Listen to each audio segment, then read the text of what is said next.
Hello and welcome to Pots and Trowels, which is brought to you with the support of Cobra Garden and Mr Fothergill's Seeds. And today I'm going to be planting out the Brassicas and doing the Chelsea chop.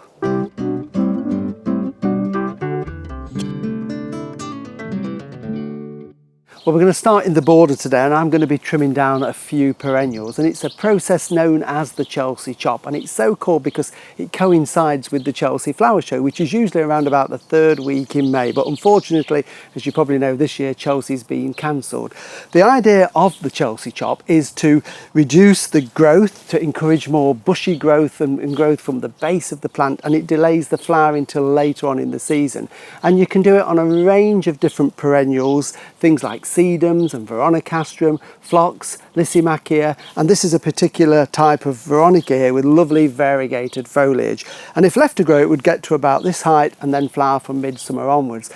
And the reason you can do this in the garden and why it works so well is if you've got several clumps of the same plant dotted around the border or the garden, if you trim them down at different levels, it just extends the flowering period over a much longer time. So it's really simple to do. You can do it with a pair of shears. If you've got lots, you can just go around and snip away at these, or a good old pair of secateurs. And we normally reduce the height by about a third down to half. And it's just simply a case of cutting through every stem to make sure that we cut them above for bud and to get a nice even shape. So it's as simple as this. So I've cut off about half in this case. Now you could actually, if you wanted to take some of these as softwood cuttings, but they're not the easiest to root because they're very soft and sappy, but worth a go, otherwise they can go on the compost heap.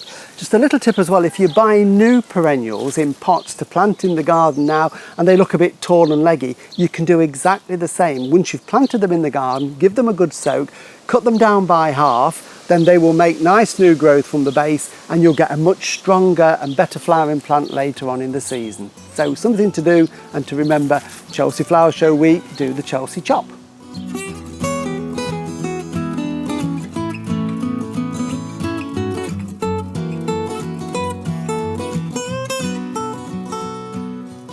Well, if you've been growing brassicas, that's your cabbages and your kales and your Brussels and your cauliflowers, and you haven't got them in the garden, now is the time to start getting them out into their permanent position where they're going to grow and crop. If you haven't sown them yet, there is still time. It's getting late, but normally up until the end of May, early June, you can be sowing all the different kales and the summer cabbages, even some of the winter cabbages. They're just going to be a little bit smaller and a little bit later maturing, but still worth a go if you haven't already done it. I tend to start mine off like this in cell trays, and we sowed these about a month, 5 weeks ago, something like that, and I sowed some in the plug trays and some directly in a little drill in another part of the garden. These have by far overtaken the growth of the others. The others are still small seedlings, and these have just been in the cold polytunnel without any heat, and they've made really strong plants. So there's a mixture of all sorts in there which will fill this plot at the back of me. And the great thing about growing them in plug trays is that when you take them out, you've got a lovely root ball there. There's no root disturbance and they will grow away really, really quickly. So to prepare the ground, they like it firm. All brassicas like firm soil, not too light and fluffy. So this hasn't been dug. This was where the beans were grown last year.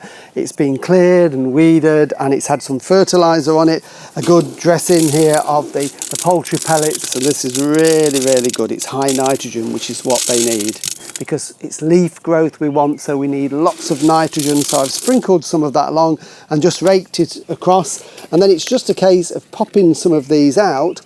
And they want to be, depending on what they are, anything from about a foot to 18 inches apart, and that will tell you on the packet, and it will be dependent on the ultimate size of them. These are kale and these are going roughly about a foot apart, and it's just a case of spacing them out and then planting them. I like to use a trowel. Some people use a dibber, but this ground is a bit hard for a dibber, so it's just a case of digging a good hole. And a little tip with them is sometimes they get just a little bit leggy. Don't worry about planting them just a little bit deeper up to those seed leaves there, and then they'll produce more roots out of these this stem just here, and you'll get a much stronger, sturdier plant that doesn't flop over. So it's just a case of popping those in like that and dig a hole there.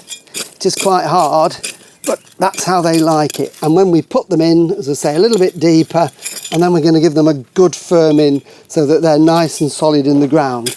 And the other thing that we need to do with them, of course, is to make sure they're given a good drink in. There is actually some moisture in the soil below here.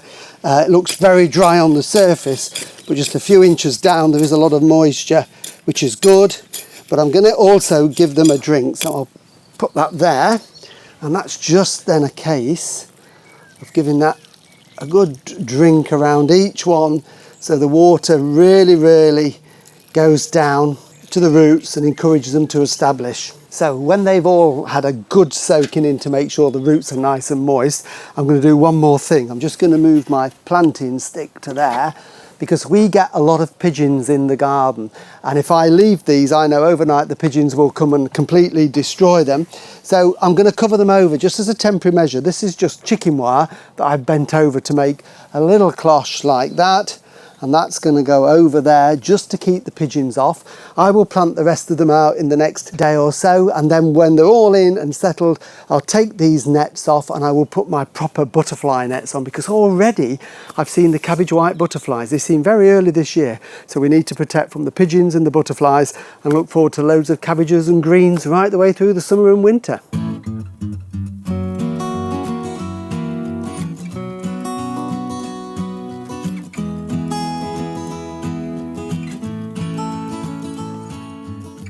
Well, thank you for watching Pots and Trowels, and remember, keep telling all your friends about it and hitting that like button. Next time I'm going to be planting tender veg, weather permitting, and starting on the summer containers. We'll see you then. Bye.